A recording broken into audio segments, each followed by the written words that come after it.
Bapak dan ibu-ibu yang berbahagia yang dirahmati oleh Allah Subhanahu wa taala, kita akan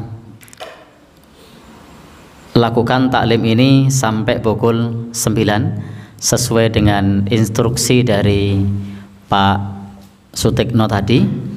Kita akhiri pukul 9, kemudian kalau ada tanya jawab kita sepakati 15 menit. Pol-pole iki apa tuh ya? Maksimal setengah 10. Nah, maksimal setengah 10. Baik. Untuk Muharram sendiri, peristiwa yang biasa diingat adalah kalender Hijriyah. Di peristiwa yang sering diingat di bulan Muharram itu adalah kalender Hijriyah. Karena di kalender kita, kalender Masehi, kalender nasional itu biasanya di tanggal 1 ada warna merah. Tertulis tahun baru Hijriyah. Nah, sehingga di bulan Muharram itu yang kita ingat adalah kalender Hijriyah.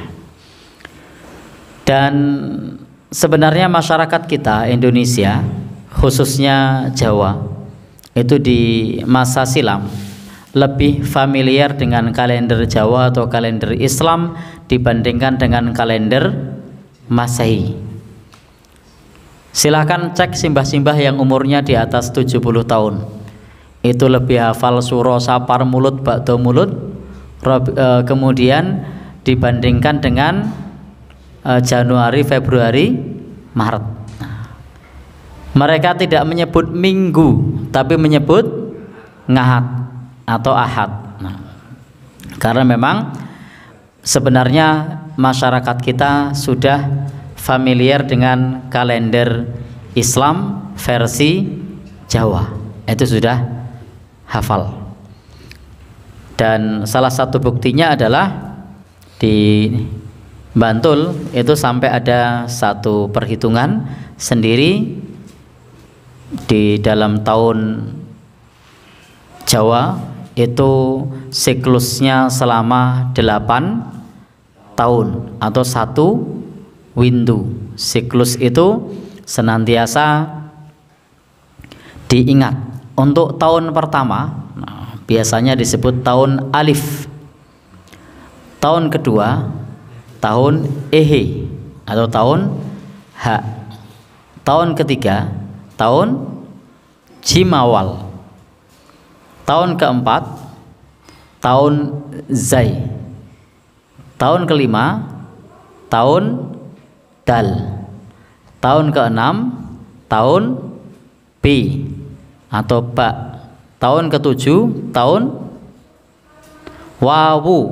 Tahun kedelapan Jim Akhir atau Jim Akhir. Nah, sekarang tahun keberapa? Nggak hafal. Simbah-simbah kita hafal. Ini tahun Jim Awal versi Jawa ya. Ini kita ngomong versi Jawa. Ini adalah tahun Jim Awal. Tandanya apa? Bulan Muharramnya diawali dengan Kamis Pahing. Kemarin Muharramnya kan Kamis Pahing.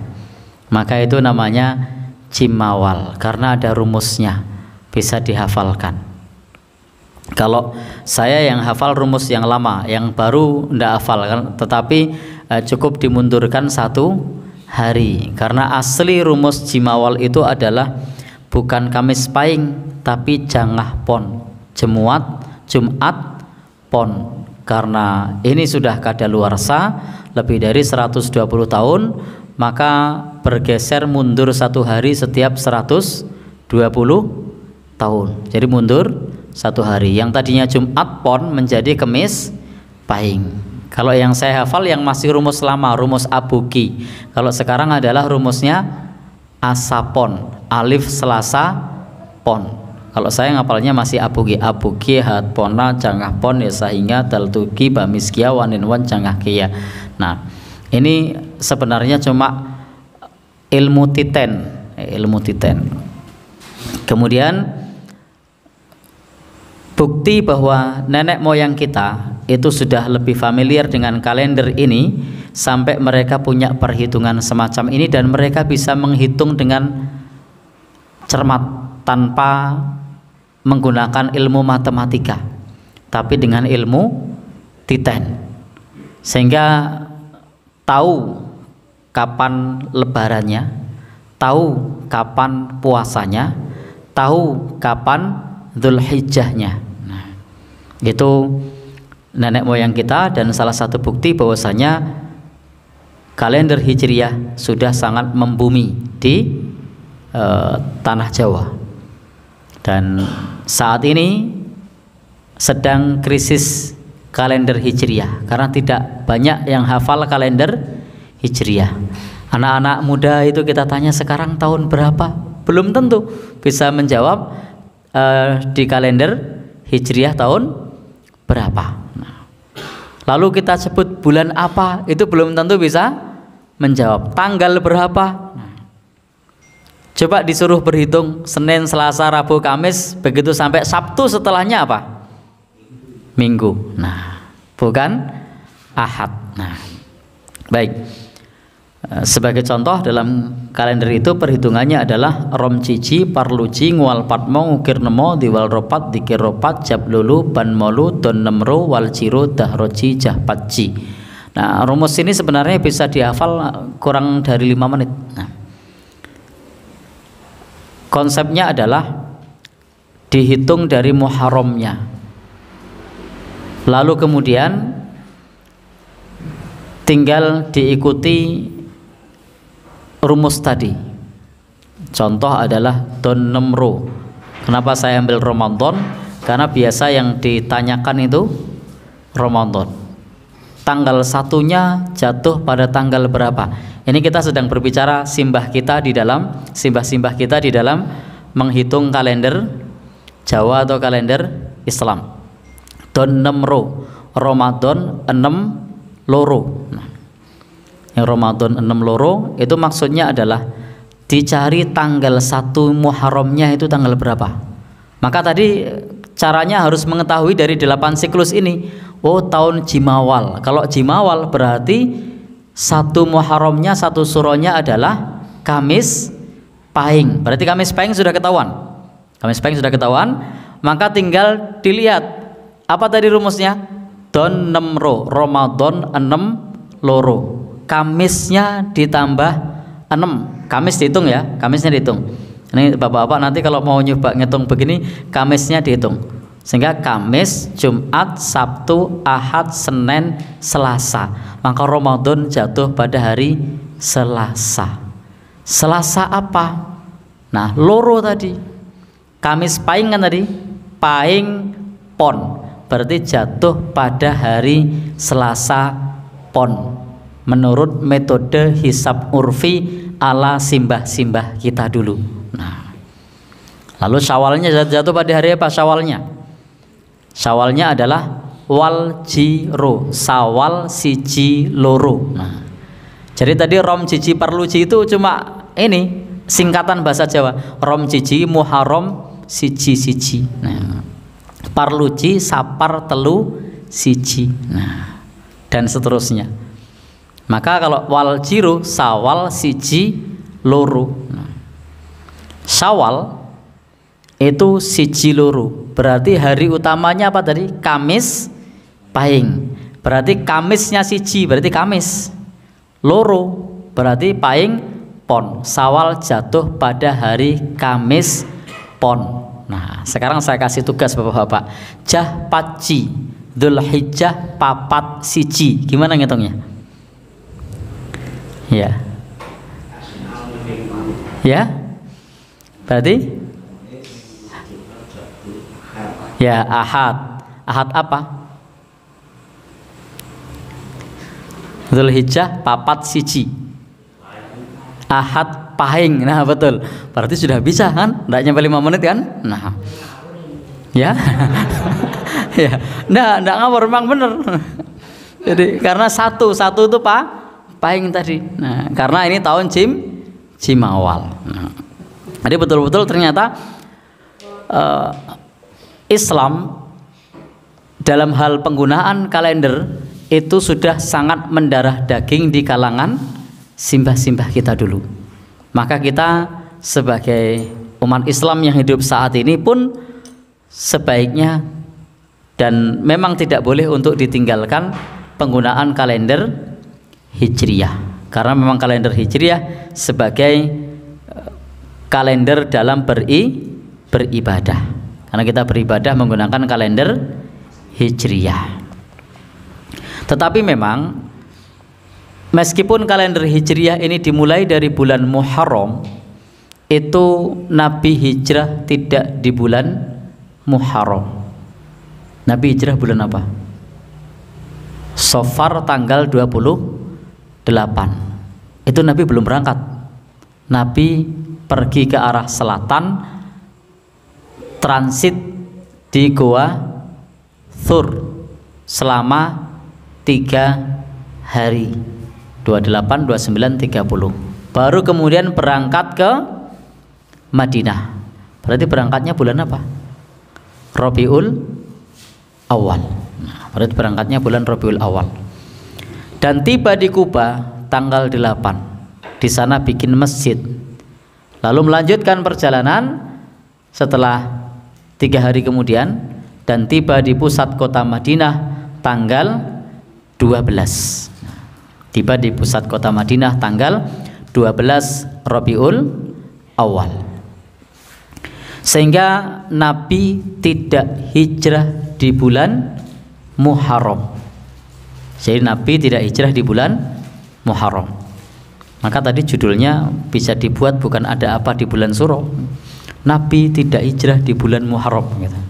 Karena memang Nabi tidak hijrah di bulan Muharram. Tapi hijrahnya bulan apa tadi? Ya, Safar, transit dulu, baru melakukan perjalanan bulan Rabiul Awal. Tetapi kenapa kalender Hijriyah dimulai di bulan Muharram, bukan Safar, bukan Rabiul Awal?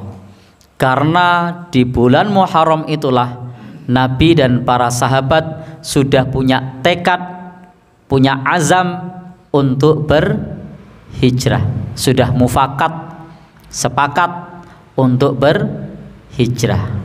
Maka dihitung dari niat, bukan dihitung dari berangkat. Nah, maka sehingga ketika kalender Hijriyah ini dimulai, dipilihlah bulan Muharram sebagai bulan yang pertama, karena bulan Muharram sudah ada niat tekad untuk berhijrah, meskipun hijrahnya baru terlaksana pada bulan Safar, transit cari aman karena dikejar-kejar sayembara untuk membunuh Nabi. Maka sembunyi dulu ke selatan, karena orang ngejarnya ke utara, karena Madinah ada di utara. Maka Nabi perginya ke selatan, sehingga orang ngejar ke utara ya tidak dapat, mau sekencang apapun tidak dapat. Nabi di selatan. Begitu sudah perjalanan 1 hari kok tidak nemu, ya mereka akan balik.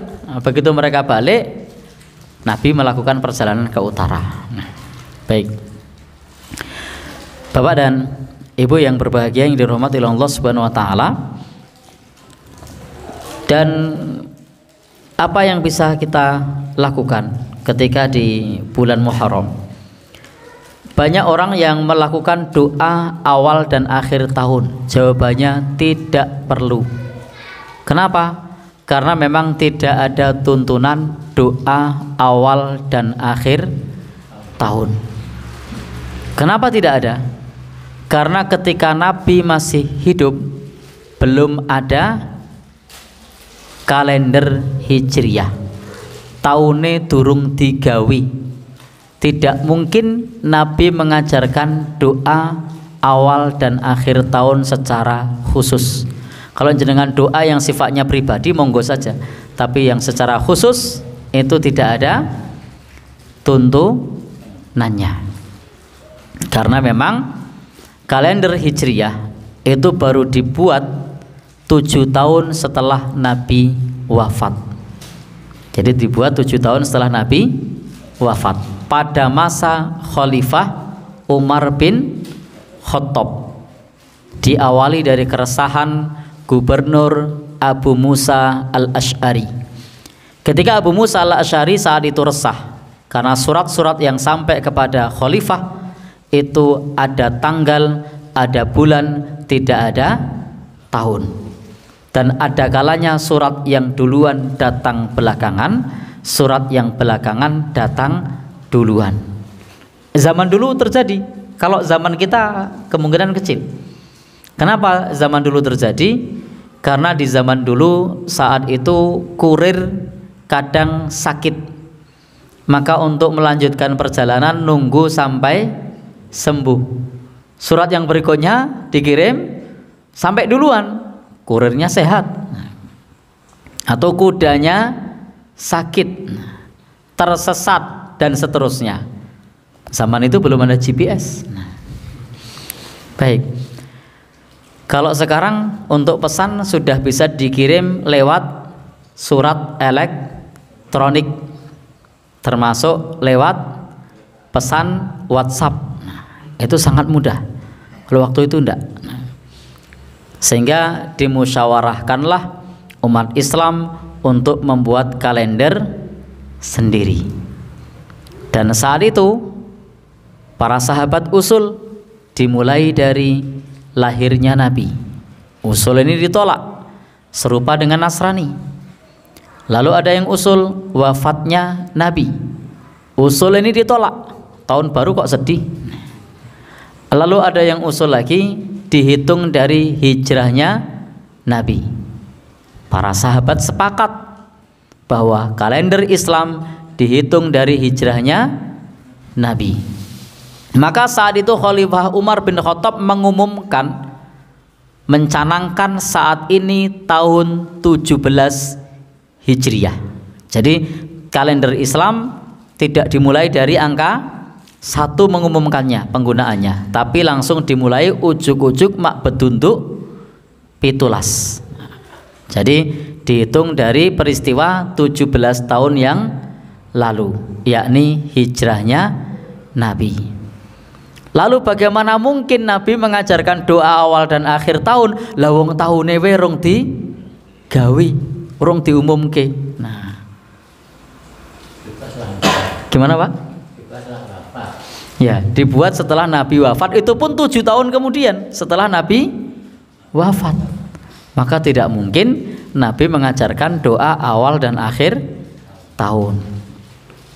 Maka kalau ada Yasin awal dan akhir tahun, ada apa lagi misalnya?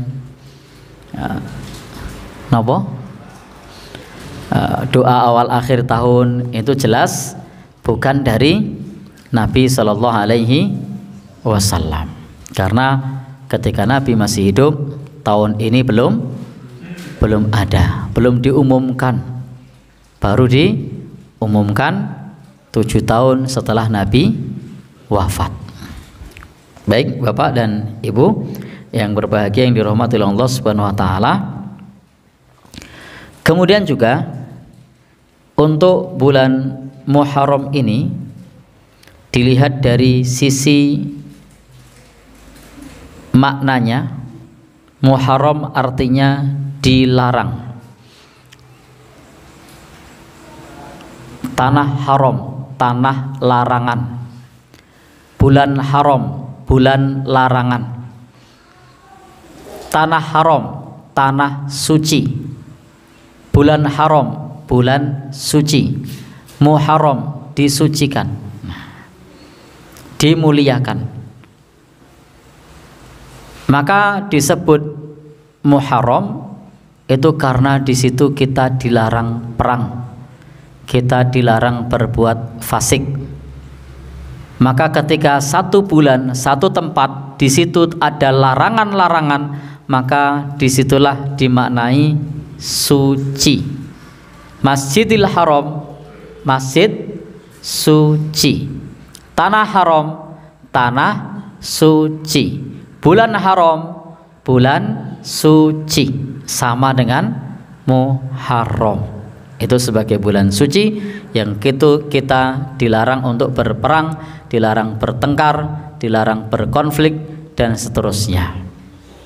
Maka Bapak Ibu, bulan Muharram adalah bulan yang istimewa, yang baik dilihat dari sisi penamaannya. Dan memang satu-satunya bulan yang dinamai oleh Islam itu cuma Muharram tok. Di luar Muharram itu nama-nama sudah ada sejak Millah Ibrahim. Jadi orang-orang zaman dulu sudah kenal Safar, Rabiul Awal, Rabiul Akhir, Jumadil Awal, Jumadil Akhir, Rajab, Sya'ban, Ramadan. Itu sudah ada sejak zaman jahiliyah, bahkan sebelum jahiliyah itu sudah ada. Tetapi Muharram belum ada. Kenapa Muharram belum ada? Karena dulu namanya bukan Muharram. Dulu namanya Safar Awal. Lalu oleh Nabi Safar Awal ini diganti menjadi Muharram. Nah, lalu Safar yang sekarang dulu namanya Safar Tsani. Jadi Safar yang sekarang dulu namanya Safar Tsani. Lalu Tsaninya dibuang, tinggallah Safar. Jadi Tsani dibuang, tinggal Safar. Sehingga jadilah Muharram lalu Safar. Aslinya Safar Awal, Safar Tsani. Lalu kemudian setelah itu Rabiul Awal, Rabiul Akhir. Nah, maka jadilah Muharram itu satu-satunya bulan yang dinamai oleh Islam. Satu-satunya. Yang lainnya warisan pra-Islam.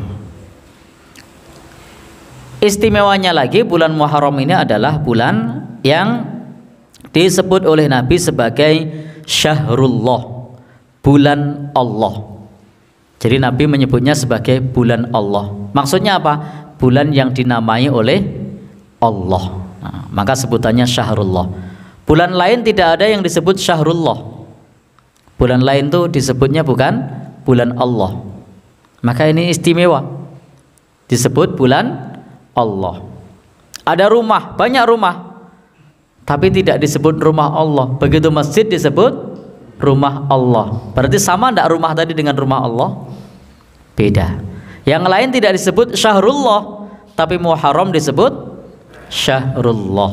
Nah, itu sebutannya. Dan di bulan Muharram ini ada banyak peristiwa, yang peristiwa tersebut adalah peristiwa yang baik yang dialami oleh para nabi. Yang dialami oleh para nabi. Contohnya adalah Nabi Ibrahim alaihis salam. Saat di bulan Muharram itu dibakar dengan api dan tidak terbakar. Allah firmankan, ya naru kuni bardan wa salaman ala Ibrahim. Wahai api, jadilah dingin dan menyelamatkan bagi Ibrahim. Maka saat itu api tidak membakar Nabi Ibrahim. Maka millah Ibrahim itu berpuasa tanggal 10 Muharram. Maka dalam hadis Aisyah, ketika Rasul di Mekah itu orang-orang jahiliyah sudah terbiasa berpuasa 10 Muharram. Ketika Rasul diangkat menjadi nabi, fa'amara bisyamihi, maka Rasul tetap memerintahkan untuk tetap berpuasa Muharram. Jadi Rasul, para sahabat itu sudah berpuasa tanggal 10 Muharram sejak di Makkah. Dan Rasul pun ketika sudah diangkat jadi Rasul tetap memerintahkan, mempertahankan kebiasaan puasa orang-orang jahiliyah itu, karena di situ ada sejarah besar Nabi Ibrahim alaihis salam. Nah, ketika di Madinah, kemudian hijrah sampai ke Madinah, ternyata penduduk Madinah punya kebiasaan yang sama. Punya kebiasaan yang sama, khususnya orang-orang Yahudi, yakni kebiasaan berpuasa tanggal 10 Muharram. Hanya latar belakangnya yang berbeda.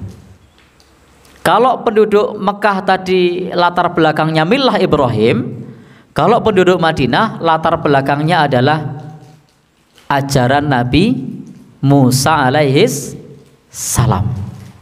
ternyata orang-orang Yahudi berpuasa tanggal 10 Muharram karena Nabi Musa diselamatkan oleh Allah dari kejaran Fir'aun dan bala tentaranya, dan itu juga terjadi di 10 Muharram, sehingga Nabi Musa diselamatkan oleh Allah Subhanahu wa ta'ala, sementara Fir'aun dan bala tentaranya ditenggelamkan oleh Allah Subhanahu wa ta'ala.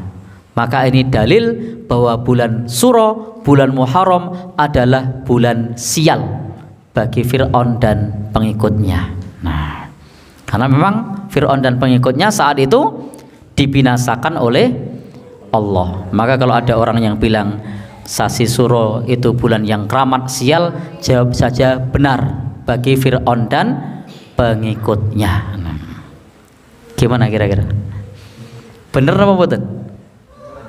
Benar, karena memang Fir'aun saat itu ditenggelamkan oleh Allah, pengikutnya juga ditenggelamkan oleh Allah, dan saat itu Fir'aun baru menyesal. Amantu kama amanat bihi Banu Israel. Aku beriman sebagaimana berimannya Bani Israel. Jadi bulan Muharram juga bulan penyesalan bagi Fir'aun. Dia menyesal kenapa tidak beriman. Dia mengatakan amantu kama amanat bihi Banu Israel. Aku beriman sebagaimana berimannya Bani Israel. Tetapi taubatnya sudah tidak diterima. Kenapa? Karena nyawa sudah sampai di tenggorokan. Innallaha yaqbalu taubatal abdi malam yughrghir. Allah menerima taubat seorang hamba selama nyawa belum sampai di tenggorokan. Ada tisu enggak ya? Oh ya. Baik, Bapak dan Saudara yang berbahagia yang dirahmati oleh Allah Subhanahu wa taala. Pilek. Di saat itulah Fir'aun mengucap kalimat taubat.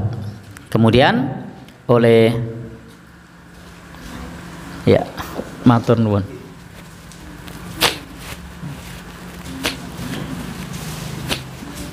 Kemudian oleh Allah Subhanahu wa taala difirmankan, al-yauma nunajjika bibadanika litakuna liman khalfaka ayah.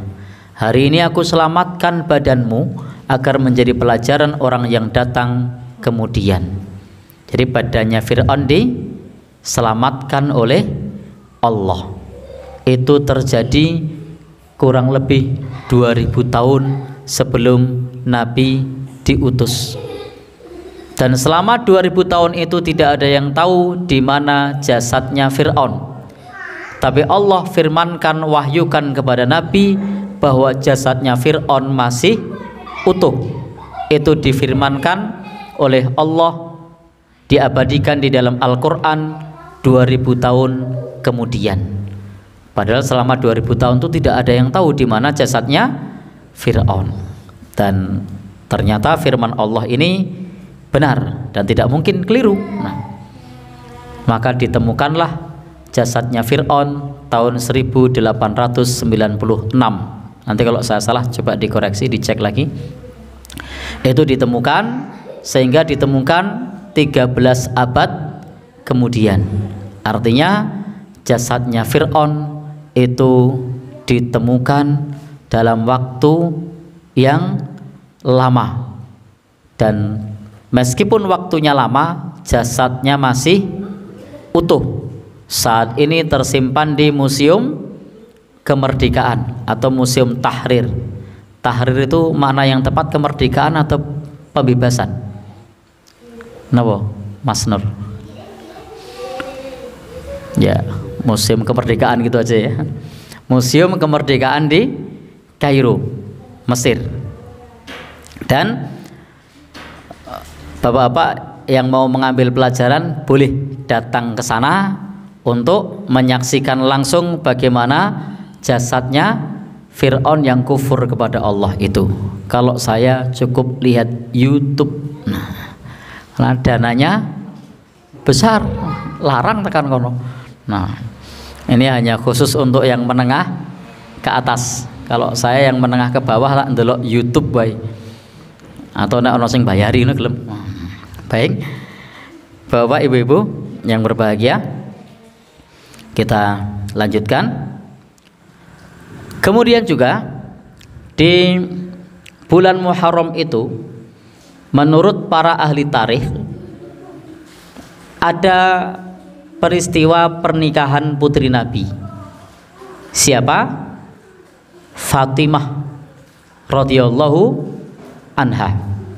Jadi Fatimah radhiyallahu anha itu menikah dengan sahabat Ali itu di bulan Suro atau di bulan Muharram.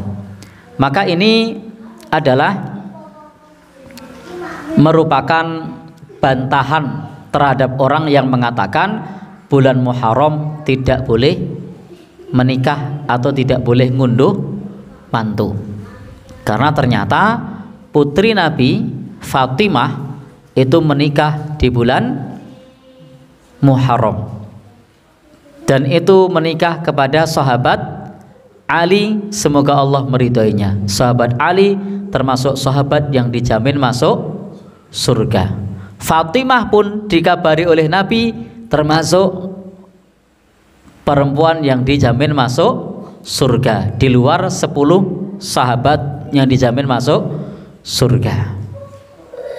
Dan ternyata pada saat pernikahan tersebut Rasulullah Shallallahu Alaihi Wasallam tidak membantah atau menepisnya, tidak menolaknya, bahkan tidak melarang untuk menikah di bulan itu.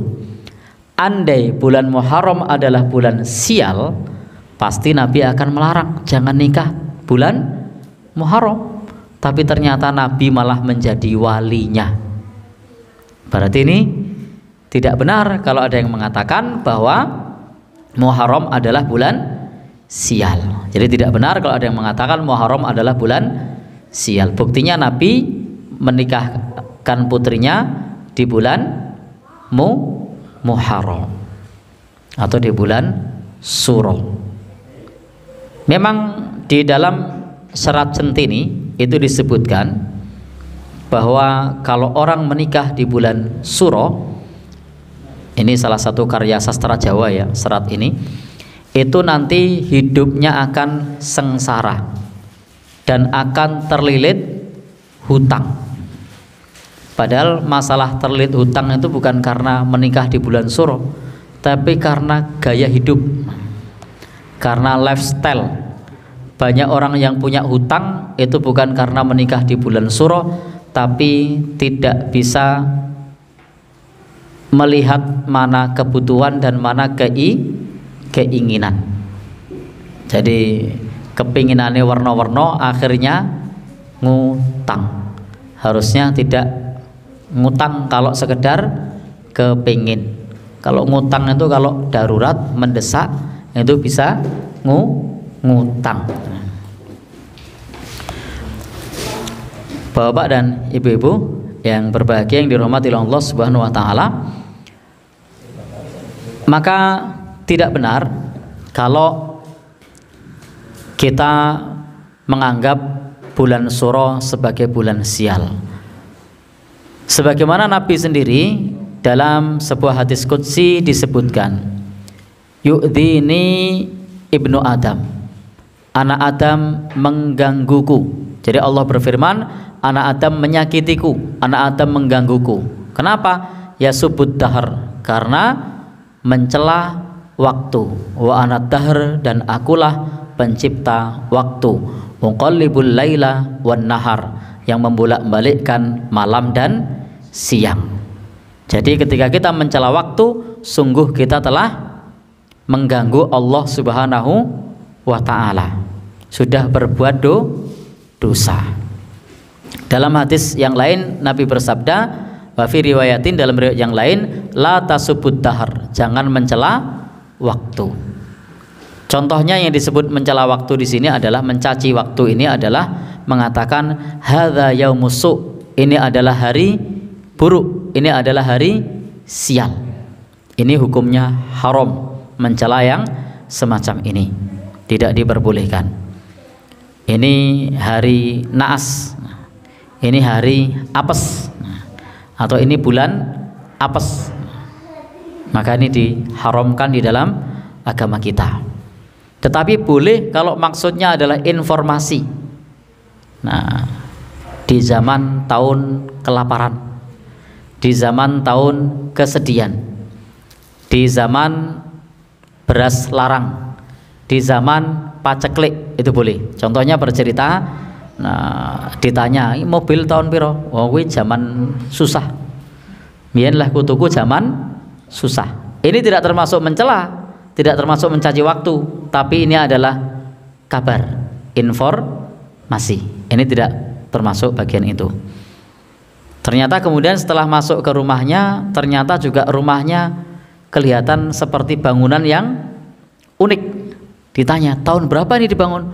Oh, kuwi zaman paceklik. Nah, pokoknya zaman wong urip rekoso. Nah, maka apakah ini termasuk mencaci waktu? Tidak. Ini boleh.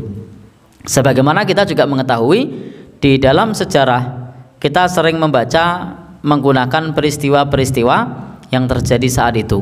Bahkan dalam sejarah Islam, ketika Khadijah meninggal, ketika paman Nabi meninggal, itu sering disebut Amul Husni, tahun kesedihan atau tahun duka cita. Itu tidak masalah. Tapi yang tidak boleh adalah tadi bulan sial atau bulan yang apes dan seterusnya, tahun yang buruk misalnya, itu tidak dibolehkan. Dan hal yang semacam ini termasuk bentuk tatoyur atau tiaroh, termasuk bentuk tatoyur atau tiaroh.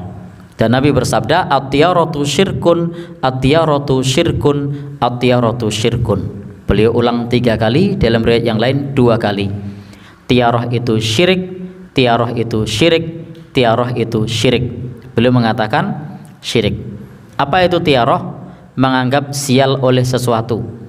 Bisa jadi burung, bisa pula selain burung, misalnya kalau di tempat kita jembatan, kalau di tempat lain cicak, ada lagi tokek, apa meneh? Mimpi. Mimpi giginya tanggal, maka dianggap akan ada orang yang, nah ini namanya tiaroh atau tatoyur. Apalagi ada burung gagak, apa meneh kuwi? Ya, keduten. Nah, termasuk dengan bulan Muharram, bulan Surah ini. Jadi tatoyur. Termasuk juga biasanya yang lainnya, korban sinetron misalnya, figura jatuh, figura yang ada fotonya, nah, jatuh foto anaknya, lalu resah, anaknya ditelepon, nak gimana kabarnya? Baik-baik saja mah, kok tiba-tiba telepon, saya khawatir lihat fotomu jatuh. Nah ini namanya tatoyur. Nah, selain itu apa? Ibu hamil tanpa sengaja naik motor nabrak kodok mecedel. Waduh, langsung astagfirullah. Nah, mending muni astagfirullah, ojo kaget jabang bayi kayak mengko dadi opo. Nah, muga-muga selamat misalnya. Jadi hal yang semacam ini namanya tatoyur. Jadi kita menghindari tatoyur tersebut, karena ketika seseorang tatoyur atau tiaroh, maka termasuk salah satu penghalang masuk surga tanpa hisab, tanpa adab. Karena salah satu syarat untuk masuk surga tanpa hisab, tanpa adab, itu adalah la yatatayyarun, tidak boleh bertatoyur atau tiaroh.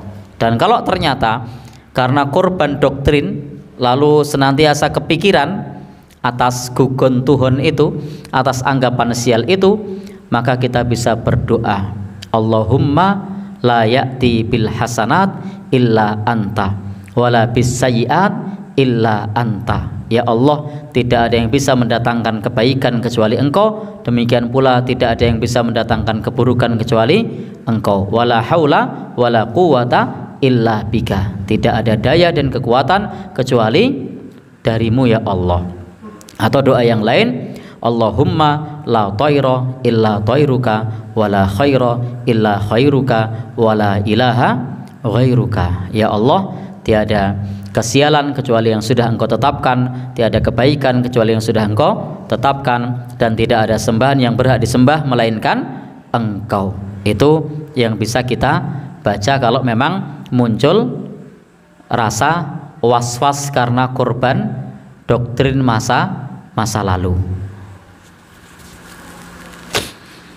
Baik, Bapak dan Ibu yang berbahagia yang dirahmati oleh Allah Subhanahu wa taala, dan sebagai penutup mengingatkan tanggal 10 untuk berpuasa, puasa Asyura, dan sebaiknya tanggal 9 juga berpuasa. Tanggal 9 namanya puasa Tasu'a.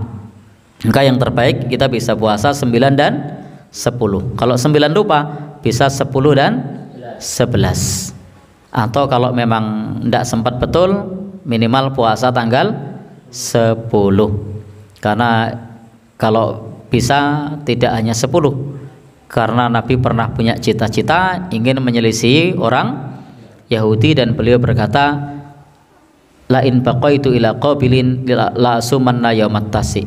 Kalau aku masih hidup sampai tahun depan, aku akan berpuasa pada tanggal 9. Ternyata sebelum tahun depan Nabi Shallallahu Alaihi Wasallam sudah meninggal dunia. Baik, demikian yang bisa kita sampaikan di kesempatan kali ini. Mudah-mudahan yang sedikit ini bermanfaat. Pada prinsipnya kita dandani akidah keyakinan kita bahwa tidak ada bulan yang buruk, tidak ada bulan yang sial, tetapi semua terjadi dengan ketetapan Allah. Ma asobaka lam yakun liyukhti'aka wa ma akhta'aka lam yakun liyusibaka. Apa yang luput darimu tidak akan menimpamu, dan apa yang menimpamu tidak akan luput darimu. Semuanya qaddarallah wa ma syaa fa'ala. Terjadi dengan takdir Allah, dan apa yang Allah kehendaki pasti akan terjadi. Demikian. Ada pertanyaan dipersilahkan, tidak ada kita tutup. 1, 2, 3. Tidak ada ya? Ini biasanya tingkat tinggi itu pertanyaannya. Saya itu tahu bahwa itu kebaikan, tapi saya menghindari rasanya berat. Tahu itu larangan, tapi untuk meninggalkan juga berat. Cuma berat. Saya menanyakan bagaimana saya merasa ringan meninggalkan larangan itu, Pak, supaya kita yakin bahwa kan itu meninggalkan larangan akan dimasukkan ke neraka. Itu nggak yakin saya itu rasanya, belum yakin gitu loh, Pak. Yakin bagaimana mencapai yakin itu, Pak. Baik, ini yang bisa menjawab Pak Sutikno nih. Nah, ya, karena memang kalau sudah berbicara mengenai masalah pengalaman hidup begitu, ini yang menjawab yang memang usianya sudah cukup mapan. Kalau usia seumur saya ini masih banyak butuh pengalaman yang lebih. Kalau dalam bahasa Jawanya kurang makan garam. Nah, jadi kurang makan garam. Baiklah, inti dari pertanyaannya adalah kenapa ketika melakukan keburukan, ketika melakukan kebaikan terasa berat, ketika melakukan atau meninggalkan keburukan juga terasa berat. Sebenarnya kuncinya adalah infiru khifafau wa thiqala. Berangkatlah ringan maupun berat. Jadi untuk kebaikan ringan maupun berat tetap dikerjakan, tapi tahan lisan, karena ringan maupun berat itu masih masuk dalam kategori ikhlas. Demikian pula meninggalkan keburukan meskipun itu berat, tinggalkan. Intinya kita perlu untuk dipaksa oleh diri kita sendiri. Karena kalau kita tidak berusaha untuk melakukannya, tipu daya syaitan itu ada di mana-mana. Perangkapnya banyak, dan iblis sudah berjanji akan menggoda manusia mim baini aydihim wa min khalfihim wa an aymanihim wa an syama'ilihim, dari depan, dari belakang, dari kanan dan dari kiri. Maka ketika godaan itu muncul, maka perlu untuk berkumpul dengan orang-orang yang soleh, perlu tidak menyendiri. Karena kalau cenderung orang melakukan keburukan itu ketika tidak bersama orang-orang soleh, maka penting untuk berkumpul dengan orang-orang yang soleh, untuk berkumpul dengan orang-orang yang support, yang mendukung kita untuk beramal baik. Tetapi prinsipnya ringan maupun berat, kuncinya tahan lisan, maka itu masih masuk dalam kategori orang-orang yang ikhlas. Karena ikhlas itu bisa ringan maupun berat. Yang penting tidak mengeluh dan berusaha untuk roja wal khauf, mengharap dan juga takut kepada Allah Subhanahu wa taala. Wallahu alam bisawab. Barangkali ada teman-teman terutama para kesepuan bisa menambahkan. Nah, kalau ada. Tidak ada? Baik. Ada pertanyaan yang lain?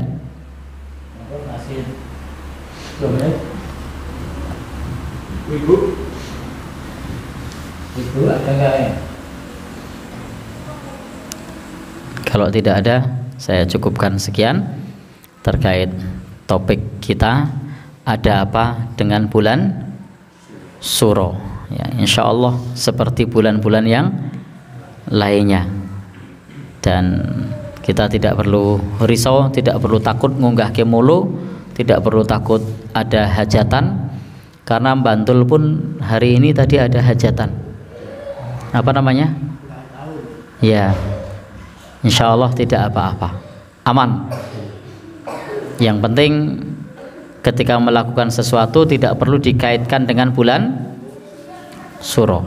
Segala sesuatu terjadi dengan qadar Allah, dan ada, hubungkanlah dengan sebab akibat yang ilmiah, bukan dihubungkan dengan sebab akibat yang gaib. Kadang ada kereta nabrak truk lalu dihubungkan dengan bulan Suro. Jadi hubungkan dengan yang ilmiah. Karena truknya mandek ya, di rel kereta ya ketabrak. Kalau truknya mandeknya tidak di rel kereta ya tidak ketabrak. Itu ilmiah.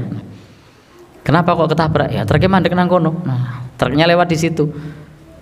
Maka semua terjadi dengan takdir Allah Subhanahu wa taala. Dan tentu dalam kasus truk itu kita bisa ambil ibrah. Hati-hati saat melintasi rel kereta api. Yang sudah terjadi kita ambil ibrahnya. Tidak perlu nyalahkan masinis, tidak perlu nyalahkan sopir. Semua sudah terjadi, kita ambil ibrahnya, kita ambil pelajarannya. Wallahu alam bishawab. Saya kembalikan kepada Bobo Pranoto Hadicoro. Mudah-mudahan bermanfaat. Billahi taufik wal hidayah. Wassalamualaikum warahmatullahi wabarakatuh.